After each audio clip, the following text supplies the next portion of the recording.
Hello everyone, आज हम एक न्यू चैप्टर यहाँ स्टार्ट कर रहे हैं, इंश्योरेंस क्लेम। देखो, बहुत इजी चैप्टर है और एग्जाम पॉइंट ऑफ व्यू से बहुत इंपॉर्टेंट है। इसमें मोस्टली अपन जब देखेंगे तो दो तरह के क्वेश्चन होंगे, एक लॉस ऑफ स्टॉक के और कॉन्सिक्वेंशियल लॉस क्लेम के। कंप्रेहेंसिव का भी एक क्वेश्चन दे रखा है, बाकी ज़्यादा इंपॉर्टेंट ये दोनों है। तो इंश्योरेंस क्लेम का चैप्टर हम क्यों पढ़ रहे हैं? देखो, नॉर्मली अगर बिजनेस होता है तो हमारे पास काफ़ी एसेट्स होती हैं, हम उनका क्या करवाते हैं? इंश्योरेंस। भाई कभी आग लग जाए, कोई और नुकसान हो जाए तो फिर हमें इंश्योरेंस कंपनी से हेल्प मिल जाती है, तो हम रिस्क को कवर करने के लिए इंश्योरेंस करवाते हैं। यहाँ हम लॉस बाय फायर के बारे में पढ़ रहे हैं। आग लगती है, लॉस हो जाता है, तो हमने इंश्योरेंस करवाया हुआ होता है। अब इंश्योरेंस हम किस किस चीज़ का करवाते हैं? देखो, सबसे पहले तो हमारे पास भाई एक बिजनेस होता है तो उसमें सबसे इंपॉर्टेंट क्या होता है? स्टॉक होता है। सबसे ज़्यादा पैसा वहीं इन्वेस्टमेंट होता है, तो हमारे पास जो स्टॉक होता है हम उसका इंश्योरेंस करवाते हैं। तो एक तो हम लॉस ऑफ स्टॉक पढ़ेंगे कि आग लगने की वजह से कितना स्टॉक का लॉस हुआ, हम कैसे क्लेम करते हैं। दूसरा हम इसमें देखेंगे कॉन्सिक्वेंशियल लॉस, परिणामी हानि। कॉन्सिक्वेंशियल लॉस का मतलब यहाँ पर है लॉस ऑफ प्रॉफिट। आग लगने की वजह से, अब जैसे किसी बिजनेस में आग लगी तो उसके आगे के 3-4 महीने आप प्रॉपर बिजनेस तो कर नहीं पाओगे, क्योंकि प्रेमाइसेस में आग लग गई है। जैसा बिजनेस फ्लो चल रहा था वैसा थोड़े चलेगा, तो जो आपको प्रॉफिट होने वाला था वो भी नहीं होगा, कम प्रॉफिट होगा या लॉस होगा। ठीक है, तो आप क्या करते हो? उस प्रॉफिट का भी इंश्योरेंस करवा के रखते हो। जैसे आपने 4 महीने का इंश्योरेंस करवा रखा है, तो इसका मतलब आग लगने की वजह से एक तो स्टॉक जला तो उसका तो अलग इंश्योरेंस करा रखा है, और जो आपको प्रॉफिट होने वाला था इन 4 महीनों में वो प्रॉफिट भी नहीं होगा या कम प्रॉफिट होगा, तो हम उसका भी इंश्योरेंस करवा लेते हैं ताकि वो प्रॉफिट भी हमें मिले। तो इसको हम डिटेल में पढ़ेंगे। वैसे टेक्निकली इसमें हम प्रॉफिट का इंश्योरेंस भी करवाते हैं और फिक्स एक्सपेंसेस का भी करवाते हैं। यहाँ नेट प्रॉफिट का जब इंश्योरेंस होता है तो नेट प्रॉफिट का भी होता है, फिक्स एक्सपेंसेस का। क्यों? देखो, बिजनेस चले या ना चले, फिक्स एक्सपेंसेस तो लगेगा ही। अब 4 महीने आपका बिजनेस डिस्टर्ब रहा आग लगने की वजह से, लेकिन फिक्स एक्सपेंसेस तो लग ही रहे ना, तो हम उनका भी इंश्योरेंस कराते। तो डिटेल में हम आगे देखेंगे। ये एक तरह से लॉस ऑफ प्रॉफिट होता है। जैसे ये लॉस ऑफ स्टॉक है तो ये लॉस ऑफ प्रॉफिट। एक कंप्रहेंसिव इंश्योरेंस, इसमें सारी चीज़ें शामिल हो जाती हैं। सारी मतलब स्टॉक भी आ जाता है, प्रॉफिट भी आ जाता है, उसके अलावा भी तो एसेट्स होती हैं, जैसे बिल्डिंग है, प्लांट मशीन है, फर्नीचर है, उन सब का भी हम इंश्योरेंस करवा के रखते हैं। तो वो होता है कंप्रहेंसिव इंश्योरेंस, व्यापक बीमा जिसमें सभी चीज़ें इंक्लूड हो गई। अब हम एक एक करके देखेंगे। पहले हम लॉस ऑफ स्टॉक देखेंगे, उसके क्वेश्चंस करेंगे, उसके बाद फिर हम कॉन्सिक्वेंशियल लॉस देखेंगे। सब एक साथ अगर मैंने थ्योरी बता दी तो आप कंफ्यूज हो जाओगे। तो सबसे पहले अपन केवल लॉस ऑफ स्टॉक देखेंगे, उसके बाद ये आपका लॉस ऑफ प्रॉफिट और फिर कंप्रहेंसिव। तो चलिए, लॉस ऑफ स्टॉक में देखें तो नॉर्मली आप जैसे ट्रेडिंग अकाउंट बनाते थे तो उसमें लास्ट में क्लोजिंग स्टॉक लिखते थे। अब क्लोजिंग स्टॉक का वैल्यूएशन हमेशा 31 मार्च को होता था कि भाई हमारे पास कितना स्टॉक पड़ा है, फिजिकल वेरिफिकेशन करके देखते हैं 31 मार्च को कि स्टॉक कितना हमारे पास। लेकिन यहाँ 31 मार्च से पहले ही, फरवरी में, जनवरी में, दिसंबर में, कभी भी पहले आग लग गई, अब स्टॉक जल गया, तो हमें कैसे पता चलेगा कि भाई कितना स्टॉक था? भाई हमने वेरिफिकेशन करते हैं, काउंट करते तभी तो पता चलता है, लेकिन आग तो पहले लग गई। तो हम क्या करते हैं? उसके लिए मेमोरेंडम ट्रेडिंग अकाउंट बनाते हैं। नॉर्मल अपन पूरे साल भर का जब बनाते तो ट्रेडिंग एंड P&L अकाउंट बनाते तो ट्रेडिंग अकाउंट बनता था, लेकिन कोई मिसिंग वैल्यू निकालने के लिए जब बनाया जाता है तो उसे बोलते हैं मेमोरेंडम ट्रेडिंग अकाउंट। तो आप क्या करोगे? 1 अप्रैल से लेकर जिस दिन आग लगी, देखो, from the beginning of the accounting year to the date of fire, जिस दिन आग लगी तब तक का हम मेमोरेंडम ट्रेडिंग अकाउंट बनाएंगे। और ट्रेडिंग अकाउंट आपको बनाना आता है।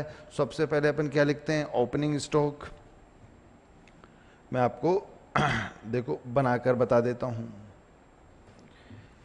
ये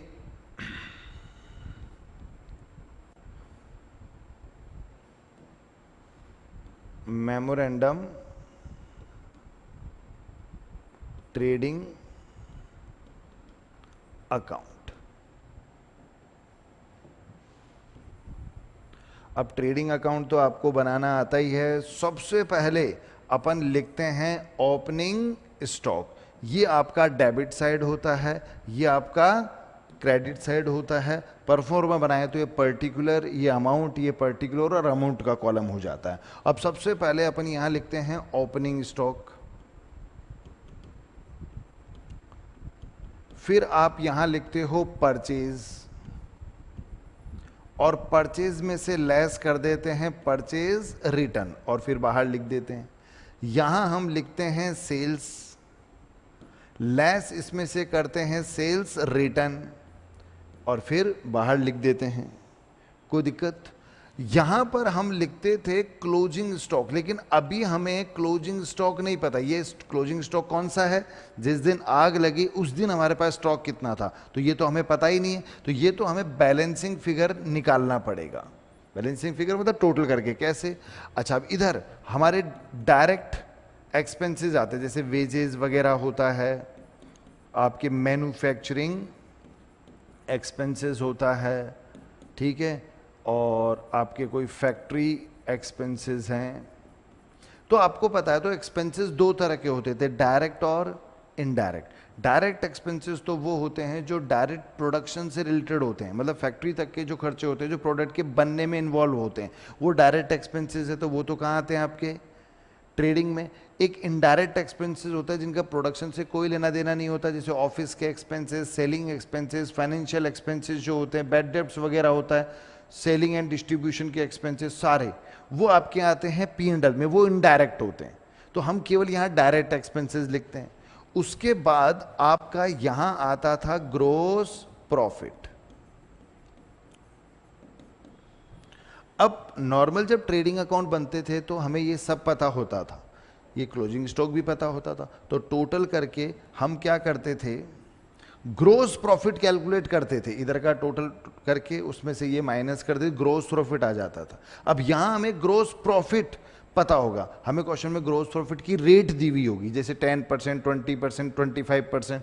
तो सेल्स का हम यहां पर जो भी प्रॉफिट का रेट है वो निकाल देंगे तो प्रॉफिट आ जाएगा।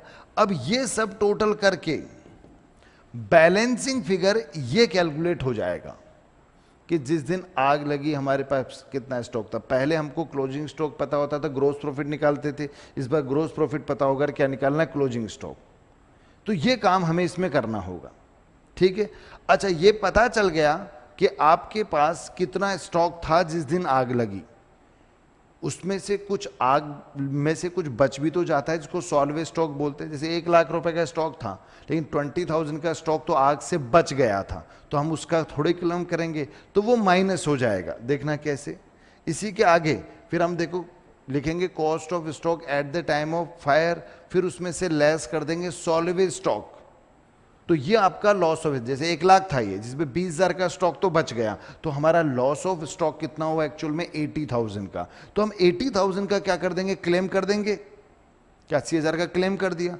लेकिन कई बार क्या होता है, आपने इंश्योरेंस कम अमाउंट का करवाया हुआ होता है। जैसे आपका स्टॉक 1 लाख था, 1 लाख, और आपने इंश्योरेंस मान लो 60,000 का ही करवा रखा है, तो कंपनी कहेगी कि भैया आपके पास स्टॉक 1 लाख था और आपने इंश्योरेंस केवल 60,000 का करा रखा, मतलब पूरा इंश्योरेंस नहीं करवा रखा। तो ये जो भी लॉस हुआ है आपके 80,000 का, वो हम पूरा आपको नहीं देंगे, हम परसेंटेज वाइज देंगे। तो ये एक फॉर्मूला होता है एवरेज क्लॉज का।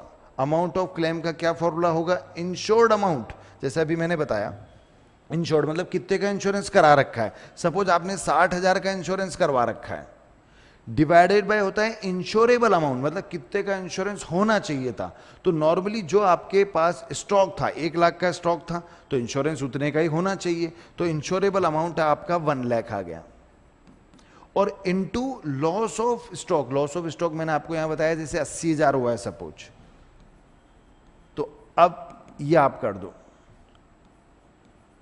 48,000, मतलब आपका केवल 48,000 का क्लेम कर पाओगे। वैसे तो 80,000 का लॉस हुआ है, लेकिन 48 का ही क्लेम कर पाओगे, क्योंकि स्टॉक 1 लाख का था, आपने 60,000 इंश्योरेंस, मतलब केवल 60% इंश्योरेंस करवा रखा है। तो ये जो लॉस हुआ है इसका 60% निकालो, यही आएगा। तो ये एवरेज क्लॉज अप्लाई होता है। अपन जब क्वेश्चंस करेंगे तो और समझ में आ जाएगा।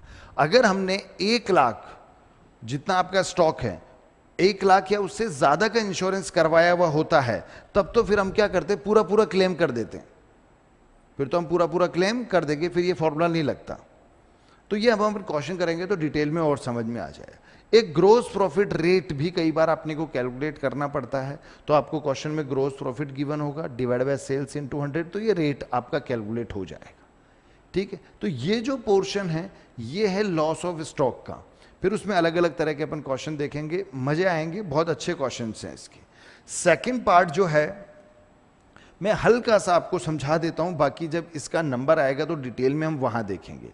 ये आपका कॉन्सिक्वेंशियल लॉस क्लेम, जो मैंने आपको बताया लॉस ऑफ प्रॉफिट का क्लेम होता है, वो लॉस ऑफ स्टॉक था, लॉस ऑफ प्रॉफिट।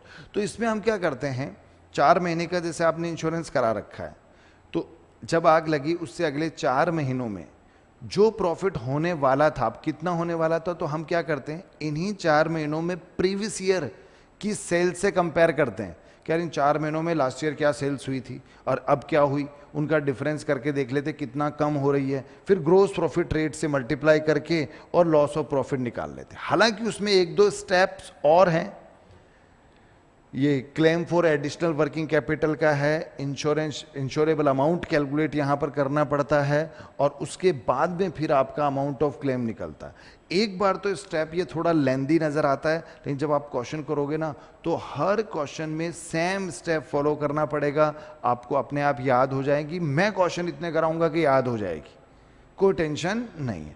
लास्ट में कंप्रेहेंसिव इंश्योरेंस का है, तो उसमें भी सेम फॉर्मूला होता है, अलग अलग इंश्योरेंस होते हैं भाई, बिल्डिंग का भी है, फर्नीचर का भी, सबका होता है, तो सबका वही इंश्योर्ड अमाउंट मतलब कितने का इंश्योरेंस करा रखा है, डिवाइड बाय इंश्योरेबल अमाउंट मतलब कितने का होना चाहिए। तो होना तो नॉर्मली जितने की एसेट्स की वैल्यू होती है उतने का इंश्योरेंस होना चाहिए, वो आएगा, और इनटू लॉस ऑफ एसेट्स, तो इससे आपका इंडिविजुअल सब एसेट्स का अलग अलग निकल जाएगा जब क्वेश्चन आएगा, जब हम देखेंगे। तो एक बार आप अभी जो फिलहाल है वो कौन सा देखेंगे, ये लॉस ऑफ स्टॉक वाला, जिसमें इंपॉर्टेंट है मेमोरेंडम ट्रेडिंग अकाउंट बनाना।